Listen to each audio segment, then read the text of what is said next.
তো বন্ধুরা এই মুহূর্তে আমরা অ্যানালাইসিস করব যেখানে আগামী কালকে দিনকে মিড ক্যাপ নিফটির এক্সপায়ারি রয়েছে। তো মিড ক্যাপ নিফটির এক্সপায়ারি দিনকে মার্কেট কি রকম মোমেন্টাম করতে পারে। তো মিড ক্যাপ নিফটির এক্সপায়ারি ব্যাপারে ডিটেলস অ্যানালাইসিস করার আগে সবার আগে আমরা দেখে নেব নিফটি ফিফটির অ্যানালাইসিস ভিডিওটা। তো বন্ধুরা দেখুন, নিফটি ফিফটি কিন্তু বিগত দুটো দিন ধরে কিন্তু সাইডওয়েজ বিহেভ করেছে। এখানটায় আগের দিন মানে বৃহস্পতিবার দিনকেও সাইডওয়েজ ছিল এবং শুক্রবার দিনকে ক্ষেত্রেও কিন্তু সাইডওয়েজ হয়ে রয়েছে।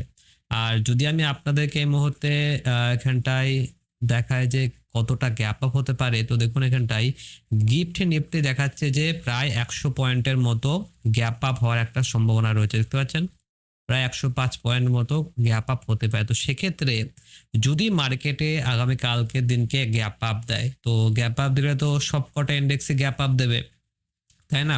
তো সেক্ষেত্রে 831 থেকে কিন্তু বন্ধুরা মার্কেট 900-র ওপরে গ্যাপ আপ দিতে পারে। এবারে গ্যাপ আপ দেওয়ার পর মার্কেট কি করছে সেটাই দেখার বিষয়। তো আগের দিনকে এবং তার আগের দিনকে দুটো দিন ধরে কিন্তু বন্ধুরা মার্কেট এখানে যারা যারা বাই করেছিল, এখানে যারা যারা বাই করেছিল তারা কিন্তু অলরেডি সেফ হয়ে গিয়েছে, কারণ এদেরকে মার্কেট আর ট্র্যাপ করতে নিচের দিকে আসেনি। ঠিক আছে, আর দুটো দিন ধরে এখানে সেলার ছিল, সেলাররাও কিন্তু বসে রয়েছে, এখানে সেলার ছিল, সেলাররা টুকটাক প্রবলেমের মধ্যে রয়েছে, তবে তারা বসে রয়েছে। তো নিচের দিকেও কিছু বায়ার রয়েছে, এখানে বায়ার রয়েছে, এখানকার বায়ারদের প্রবলেমের সম্ভাবনা এবং উপরের দিকে সেলারদের প্রবলেমের সম্ভাবনা রয়েছে, কিন্তু নিচের দিকের যারা বায়ার রয়েছে তারা কিন্তু সেফ, আপাততভাবে সেফ, যদি মার্কেট গ্যাপ ডাউন না দেয়। তো তো দেখুন এখানটায় এই পায়রা যদি সেফ হয়ে যায়, এদের কথা চিন্তা করে লাভ নেই। উপরের দিকে সেলাররা কিন্তু চাপে পড়ে যাবে যদি মার্কেট গ্যাপ আপ ওপেনিং দেয়। তো আর এখানকার যে বায়ার রয়েছে এরা তখন প্রফিটেবল হয়ে যাবে।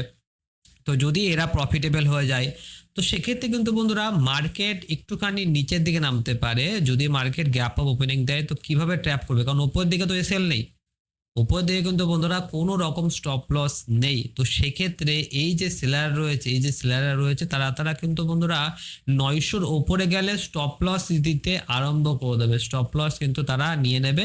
তো যদি মার্কেট ধরুন গ্যাপ আপ ওপেন দিল, গ্যাপ আপ ওপেন দিল, তারপর উপরের দিকে যদি যায় তাহলে কিন্তু বন্ধুরা আপনাকে ওয়েট করতে হবে, কারণ সেক্ষেত্রে মার্কেট কতটা উপরে যেতে পারে। কারণ মার্কেটকে তো এসএল যাওয়া মানে উপরের দিকে যাওয়ার জন্য তো এসএল তো আগে দরকার, এসএল যদি না পায় তাহলে কিন্তু মার্কেট উপরের দিকে যেতে পারবে না। তো সেক্ষেত্রে কিন্তু বন্ধুরা মার্কেট যদি গ্যাপ আপ ওপেন দেওয়ার সাথে সাথে উপরের দিকে যায়, আপনারা ওয়েট করবেন, একটুখানি রিট্রেসমেন্ট আসবে, তারপরে আমরা বাইং এর দিকে প্ল্যানটা করব। ঠিক আছে, আর যদি আমি গ্যাপ আপ ওপেনিং দেওয়ার পর নিচের দিকে যদি মার্কেট আসে আর যদি মার্কেট এখানটা পিএসওয়াই লেভেলটাকে যদি ব্রেকডাউন দেয়, তাহলে সেক্ষেত্রে কিন্তু বন্ধুরা ডাউন একটা সিচুয়েশন হতে পারে যে মার্কেট এই যে একটা লেভেল রয়েছে, যদি আমি আপনাদেরকে একটুখানি ড্র করে দেখাই তাহলে আপনারা বুঝতে পারবেন। তো দেখুন এই যে একটা লেভেল রয়েছে, এই লেভেলটা তখন কিন্তু বন্ধুরা সাপোর্টের মতন অ্যাক্ট করতে পারে। ঠিক আছে, তো দেখুন মার্কেট ধরুন গ্যাপ আপ ওপেনিং দিল, মার্কেট এখানটা গ্যাপ আপ ওপেনিং দিল, একটা শার্প রেড ক্যান্ডেল বানিয়ে নিচের দিকে ফল করলো, তাহলে কি হবে, এই যে সেলার রয়েছে তারা কিন্তু কিছুটা অ্যাভারেজ করে নেবে এবং অ্যাভারেজ করার পর কিন্তু বন্ধুরা এখানে কিছু নতুন সেলাররা ঢুকে যাবে, এই জায়গাটা কিছু কিছু নতুন সেলাররা যেই ঢুকে যাবে, তারপরে কিন্তু মার্কেট এদেরকে ট্র্যাপ করার জন্য উপরের দিকে যাওয়ার সম্ভাবনা রয়েছে। তো ওভারঅল নেট টু নেট আমরা বাইং এর দিকে প্ল্যানটা করব যদি মার্কেটে গ্যাপ আপ ওপেনিং দেয়। তো আর যদি ধরুন মার্কেটে আগামী কালকের দিনকে ফ্ল্যাট ওপেনিং দিল, তো ফ্ল্যাট ওপেনিং এর ক্ষেত্রেও কিন্তু আমরা বাইং এর দিকে প্ল্যান করব, কারণ মার্কেট দুটো দিন আগে থেকে বায়ারদেরকে কখনোই ট্র্যাপ করেনি। তো সেক্ষেত্রে বাইং এর দিকে প্ল্যান করাটা সব থেকে বেশি ভালো হবে। আমরা সেলিং এর দিকে প্ল্যান কখন করব, যখন ধরুন মার্কেট 24,800 এর থেকেও বেশি গ্যাপ ডাউন দেয়, যেটা চান্স একটুখানি মানে কম রয়েছে গিফট নিফটি অনুযায়ী। তো সেক্ষেত্রে কিন্তু বন্ধুরা মার্কেট নিচের দিকে নামতে পারে, মার্কেট এই বায়াররাও তখন কিন্তু আর সেফ হয়ে থাকবে না মার্কেট যদি গ্যাপ ডাউন ওপেনিং দেয়। তো তো সেক্ষেত্রে কিন্তু এরাও প্রবলেমে চলে আসবে। তো মার্কেটে তখন কিন্তু আমরা এদেরকে ট্র্যাপ করার জন্য সেলিং সাইডে যেতে পারি, কিন্তু নতুবা সবকিছু সিচুয়েশনের ক্ষেত্রে আমরা বাইং এর দিকে প্ল্যানটা করব। এবার আমরা চলে যাব একবারে, সেটা হচ্ছে যে ব্যাংক নিফটিতে চলে যাব। তার আগে তারপরে আমরা মিড ক্যাপ নিফটিটা দেখে নেবো একবারে। তো দেখুন বন্ধুরা এখানটাও সেম কেসই রয়েছে, এখানটায় দেখুন মার্কেট পুরোপুরিভাবে সাইডওয়েজ হয়ে রয়েছে, এখানটায় সম্পূর্ণভাবে সাইডওয়েজ হয়ে রয়েছে দুটো দিন ধরে সাইডওয়েজ। এখানে কিন্তু সেলাররা রয়েছে, এখানে সেলাররা রয়েছে, এখানে সেলাররা রয়েছে, এখানেও সেলাররা রয়েছে। তো সেলাররা তো রয়েছে আর নিচের দিকে বায়াররা রয়েছে, তো বোথ সাইডেই এসএল মার্কেট পেয়ে যাবে।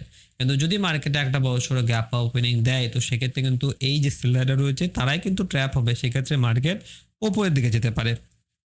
আমরা নিফটির মতনই ব্যাংক নিফটির ক্ষেত্রে আমরা বাইং এর দিকে প্ল্যান করব, কারণ প্রায় অলমোস্ট সব কটা ক্ষেত্রে কিন্তু একই রকমই সিচুয়েশন দাঁড়িয়ে রয়েছে। যদি আমরা একটুখানি 5 মিনিটের চার্টে আসি, তো দেখুন বন্ধুরা এক্ষেত্রেও কিন্তু উপরের দিকে কোনো রকম এসএল নেই।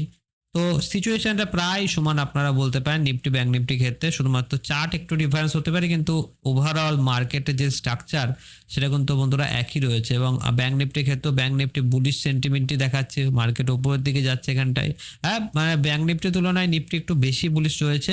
সেক্ষেত্রে বাইং এর যদি আপনারা প্ল্যান করেন তো আপনারা যদি এখানটায় নিফটিতে একটা বেশ ভালো সেট আপ খুঁজতে পারেন, সেটা কিন্তু একটা বেশ বড়সড় অপরচুনিটি হতে পারে আপনার জন্য। তবে দেখে শুনে প্রাইস অ্যাকশন বুঝে তারপরে আপনারা ট্রেড করবেন।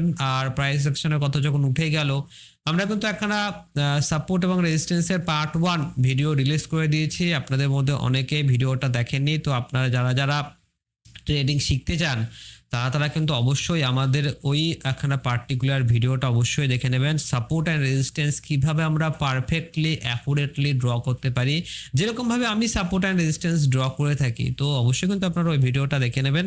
আমাদের চ্যানেল পেজে কিন্তু আপনারা ওই ভিডিওটা দেখতে পাবেন। তো চলে যাবো আমরা এই মুহূর্তে, আমরা চলে যাবো মিড ক্যাপ নিফটিতে। তো দেখুন বন্ধুরা মিড ক্যাপ নিফটির ক্ষেত্রে চিত্রটা একটুখানি আলাদা হবে, খুব বেশি আলাদা হবে না। তো আমরা চলে যাবো একেবারে 15 মিনিট টাইম ফ্রেমে। তো দেখুন আগের দিনকের ক্ষেত্রে মিড ক্যাপ নিফটিতে কি হয়েছিল, আগের দিনকের ক্ষেত্রে কিন্তু বন্ধুরা mid cap Nifty almost flat opening দেওয়ার পর নিচের দিকে ছিল, মার্কেটের উপর দিকে যেতে পারেনি, নিচের দিকে ছিল। আর দেখুন এখানটায় যদি আমি আপনাদেরকে ওভারঅল মার্কেট স্ট্রাকচারটা দেখানোর চেষ্টা করি, তো আমরা চলে যাব একবারে একটুখানি 1 ঘন্টা টাইম ফ্রেমে যাব। তো দেখুন মিড ক্যাপ নিফটি কিন্তু এই মুহূর্তে অল টাইম হাইয়ের আশেপাশেই ঘোরাফেরা করছে, অল টাইম হাইয়ের আশেপাশে কিন্তু বন্ধুরা ঘোরাফেরা করছে। তো সেক্ষেত্রে মার্কেটে আগে এই জায়গাটা রেজিস্ট্যান্স নিয়েছিল, এখানটা কিন্তু বন্ধুরা মার্কেট সাপোর্ট নিতে পারে। এই যে এরিয়াটা রয়েছে এটা কিন্তু মার্কেটের সাপোর্টের এরিয়া।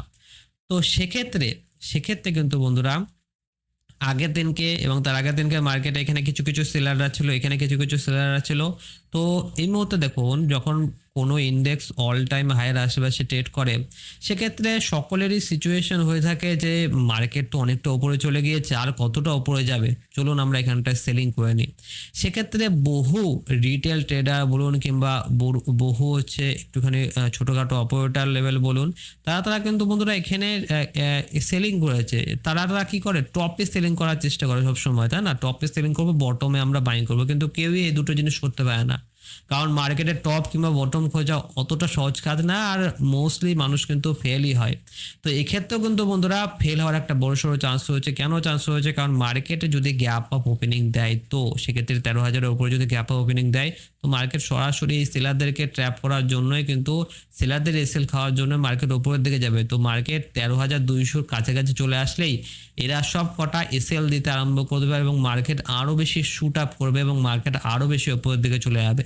যার কারণে কিন্তু বন্ধুরা সকলেই বলে যে কখনোই টপ কিংবা কখনোই বটম খোঁজার চেষ্টা করবেন না, মার্কেটে যে ট্রেন্ড রয়েছে সেই ট্রেন্ড অনুযায়ী চলার চেষ্টা করো, কখনোই টপ কিংবা বটম খোঁজার চেষ্টা করবে না। তো এক্ষেত্রে কিন্তু আগামী কালকের দিনকে এটাই হতে চলেছে। যদি মার্কেটে এখানটা গ্যাপ ডাউন হয়ে যেত তাহলে কিন্তু বন্ধুরা এই সেলাররা অনেক বেশি প্রফিটেবল হয়ে যেত, কিন্তু এই মুহূর্তে যা চিত্র দেখা যাচ্ছে তাতে করে মার্কেটে গ্যাপ আপ ওপেনিং দেওয়ার চান্স সব থেকে বেশি রয়েছে। অবশ্যই কিন্তু আপনারা এই পয়েন্টগুলো মাথায় রাখবেন এবং আমাদের এই অ্যানালাইসিস ভিডিও যদি আপনার ভালো লেগে থাকে অবশ্যই ভিডিওটাকে একটা লাইক করে দেবেন। এবং আমি বলবো আপনাদেরকে যে আমাদের ভিডিওগুলো, যে এডুকেশনাল ভিডিওগুলো আমি আপলোড করছি, আপনি যদি বাংলা বুঝে থাকেন অবশ্যই কিন্তু ভিডিওগুলো পুরোটা দেখার চেষ্টা করবেন, কারণ যদি আপনি মার্কেটে টাকা ইনকাম করতে এসেছেন কিন্তু টাকা খুব সহজ ইনকাম হয় না।